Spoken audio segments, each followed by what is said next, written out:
I've been rich 3 times, and the first 2 times I lost it.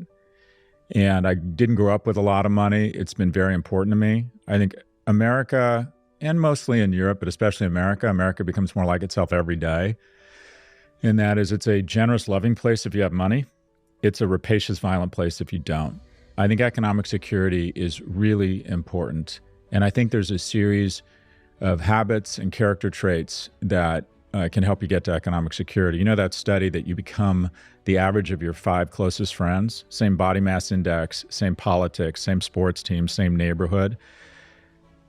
What they don't talk about is that amongst those 5 people, even if they're all making about the same amount of money, one will end up much more economically well off than the other 4. And I'm trying to understand the behaviors of that one person who becomes economically secure by the time they're my age without making a lot more money than their colleagues. What I would say sociologically is that rich people talk about money, and it's considered taboo for employees and middle class and lower class and women to talk about money. Like, you're told not to talk about your salary at work.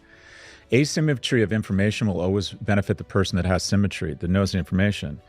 The boss of a company knows what everyone's making, but he tells his or her employees not to discuss their salary because Lisa might find out that Bob is making 30% more for doing the same work.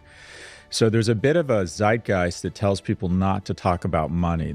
And I think you need to start talking about money and maintain a certain level of financial literacy from a very early age. Because Roger Federer talks about tennis. If you want to be good at anything, most people want to be good at money.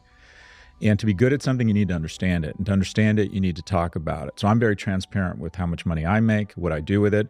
But talk to your friends about mortgage rates. Talk to your friends about how much money they make, what they're doing with it, where they lost money. And people aren't transparent about it, especially, I think about men. We're supposed to be just like accidentally wealthy. And to ever talk about our financial problems is to admit that we're not ballers or that we're not masculine. And so I encourage people from a young age to start talking about money and understand it and be transparent about it.